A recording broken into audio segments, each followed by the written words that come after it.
ଚତୁର୍ଦିଗ ମହକି ଉଠୁଛି ପୁଷ୍ପରାଜି ମାନଙ୍କର ସୁଗନ୍ଧରେ। ଋତୁନାମ କୁସୁମାକରଃ। ଭଗବତ ଗୀତା ଏକଥା ସ୍ପଷ୍ଟ ଭାବରେ କହିଛନ୍ତି।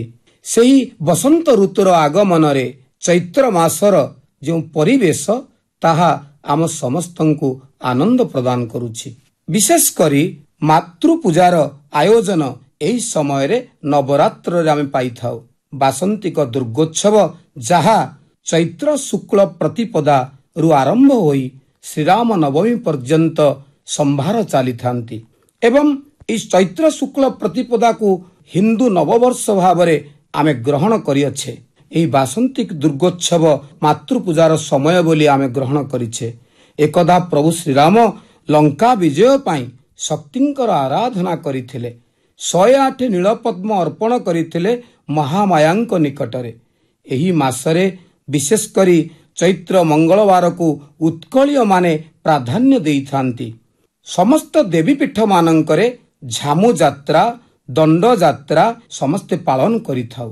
ବିଶେଷ କରି ଚୈତ୍ର ପୂର୍ଣ୍ଣିମାରେ ଦେବୀ ପୂଜାର ଏକ ପୂର୍ଣ୍ଣାଙ୍ଗ ପରିବେଶ ଆସିଥାଏ। ଚୈତ୍ର ପୂର୍ଣ୍ଣିମାରେ ମା ହିଙ୍ଗୁଳାଙ୍କର ଯିଏ ହେଉଛନ୍ତି ତାଳଚେର ଭୂଖଣ୍ଡର ଅଧିଷ୍ଠାତ୍ରୀ ଦେବୀ, ମାତ୍ର ଜଗନ୍ନାଥ ସଂସ୍କୃତିରେ ମା ହିଙ୍ଗୁଳା ରୋଷ ଘରରେ ବିଦିତ ଅଛନ୍ତି।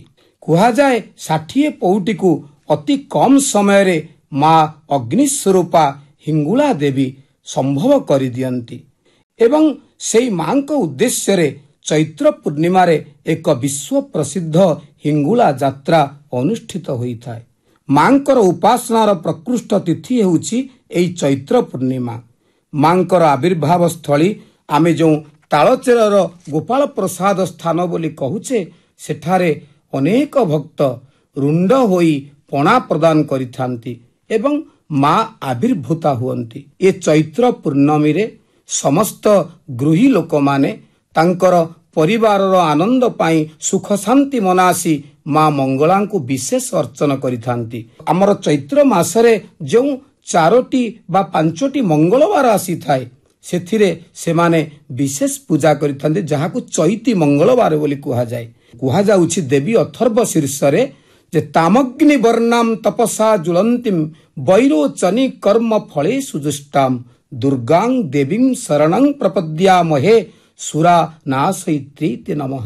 ତେଣୁ ସେହି ଅଗ୍ନି ସ୍ୱରୂପା ମା ହିଙ୍ଗୁଳାଙ୍କର ବିଶେଷ ନୀତି ଚୈତ୍ର ପୂର୍ଣ୍ଣିମାରେ ସାରା ସଂସାର ପାଳନ କରିଥାଏ।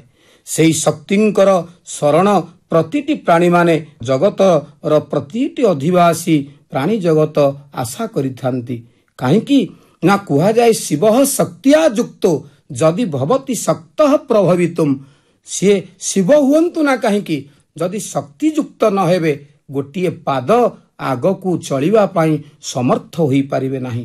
ତେଣୁ ଶକ୍ତିଙ୍କର ଏକ ବିଶେଷ ପ୍ରମୁଖ ମାସ ବା ସେଇ ଯେଉଁ ପୁଣ୍ୟ ତିଥିଟି ତାହା ହେଉଛନ୍ତି ଚୈତ୍ର ପୂର୍ଣ୍ଣିମା। ତେଣୁ ଏହି ଚୈତ୍ର ପୂର୍ଣ୍ଣିମାରେ ଆମେ ସମସ୍ତେ ଦେହି ସୌଭାଗ୍ୟମ ଆରୋଗ୍ୟମ ଦେହି ମେ ପରମଂ ସୁଖମ ରୂପମ ଦେହି ଜୟମ ଦେହି ଯଶୋ ଦେହି ଦିଶୋ ଜହି ଏହି ପ୍ରାର୍ଥନା ମାଙ୍କ ନିକଟରେ କରିବା।